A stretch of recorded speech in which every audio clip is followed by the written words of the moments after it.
तभी वहाँ एक कंकाल बाहर आता है।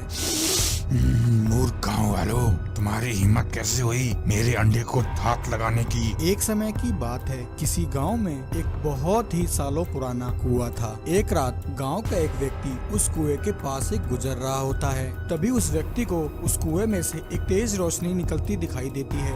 वह उस कुएं में झांक कर देखता है। अरे यह इस कुएं में से कैसी रोशनी निकल रही है, अंदर जाकर देखता हूँ। ऐसा कहकर वह व्यक्ति कुएं में छलांग लगा देता है। वह रोशनी उस कुएं में पड़े एक सोने के अंडे से निकल रही होती है। सोने के अंडे को देखकर उस व्यक्ति की आंखों में चमक आ जाती है। अरे वाह, यह तो चमत्कार हो गया, यह तो सोने का अंडा है। अरे वाह, मैं तो अमीर हो गया। मैं इस अंडे को ले जाकर बाजार में बेचूंगा और इस गांव में सबसे अमीर हो जाऊंगा। ऐसा कहकर वह व्यक्ति अंडे को कुएं से बाहर निकाल लेता है और उसे अपने घर ले जाता है। वह अंडे को अपने पास रखकर सो जाता है। सुबह जब वह व्यक्ति उठता है तो वह एक कंकाल बन चुका होता है। उसकी पत्नी उसे देखकर घबरा जाती है और डरकर वहां से भाग जाती है। अगले ही दिन दो व्यक्ति उस कुएं के पास से गुजर रहे होते हैं। उन्हें भी कुएं से निकलती वह रोशनी दिखाई देती है। वह दोनों कुएं में झांकते हैं और कहते हैं, अरे भाई, यह कैसी रोशनी इस कुएं में से निकल रही है। यह कुआं तो पिछले कई सालों से ऐसे ही सूखा पड़ा है। भाई मुझे तो लगता है यह चमक किसी खजाने की है। लगता है इस कुएं में दबा हुआ खजाना बाहर आ गया है। चलो इस कुएं में जाकर देखते हैं। ऐसा कहकर वह दोनों भी उस कुएं में छलांग लगा देते हैं। उन दोनों व्यक्तियों को भी वह सोने का अंडा दिखाई देता है। सोने के अंडे को देखकर वह खुशी से पागल हो जाते हैं। अरे वाह भाई, तुम सही कह रहे थे, हमारी तो किस्मत ही चमक गई। यह तो बहुत ही बड़ा खजाना है। हाँ भाई, अब हम दोनों इस गांव में सबसे अमीर हो जाएंगे। चलो भाई, इससे पहले कि हमें कोई देख ले, इस अंडे को यहाँ से ले चलते हैं। जैसे ही वे दोनों अंडे को उठाने लगते हैं तभी वहाँ एक कंकाल बाहर आता है। मूर्ख गाँव वालों, तुम्हारी हिम्मत कैसे हुई मेरे अंडे को हाथ लगाने की। क्या तुम्हें पता नहीं, यह कंकाल का अंडा है।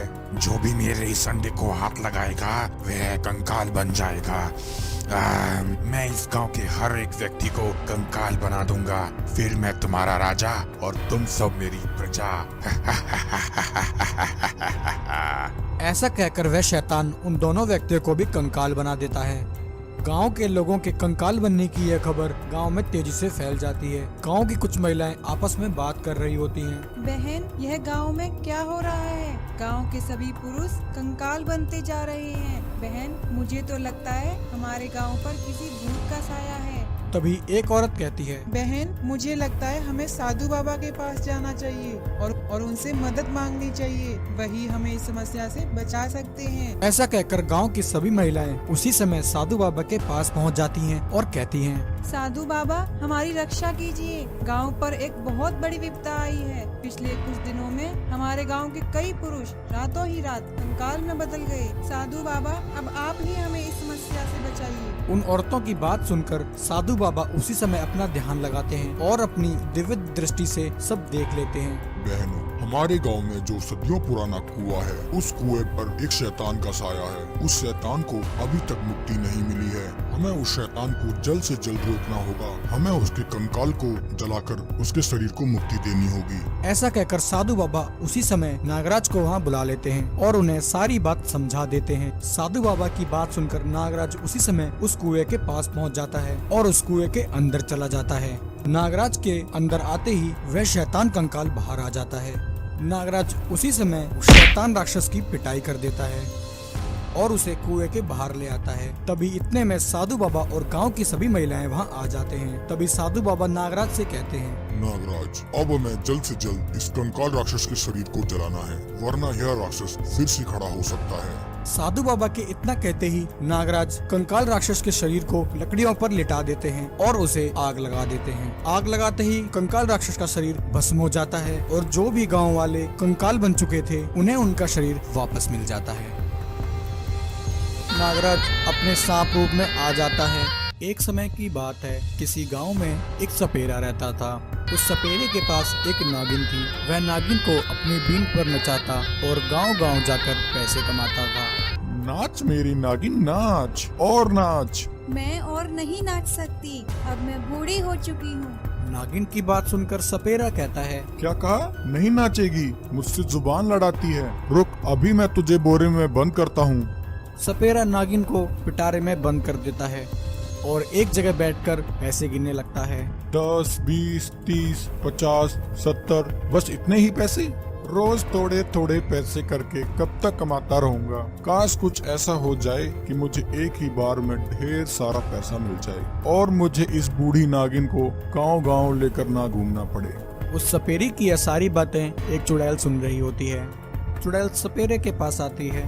अरे सपेरे, क्यों इस बूढ़ी नागिन को परेशान कर रहे हो? अगर तुम्हें सच में पैसे कमाने हैं तो तुम्हें नागमणि हासिल करनी चाहिए। नागमणि?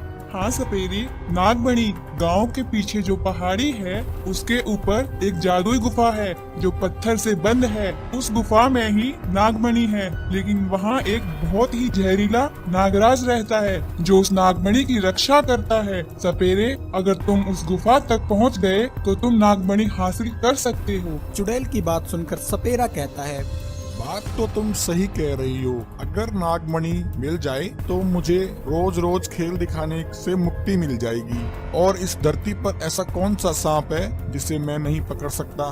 सपेरा अगले ही दिन उस बूढ़ी नागिन को आजाद कर देता है। जा नागिन जा, अब मुझे तेरी जरूरत नहीं है, मुझे तो नागमणि। सपेरा अगले ही दिन अपनी बीन लेकर उस गुफा के पास पहुंच जाता है। शाम तक सपेरा गुफा के बाहर नागराज के निकलने का इंतजार करता है, परंतु नागराज बाहर नहीं आता। सपेरा कहता है, सुबह से शाम हो गई, लगता है यह नागराज बीन की आवाज सुनकर ही बाहर आएगा। ऐसा कहकर सपेरा जोर जोर से बीन बजाने लगता है।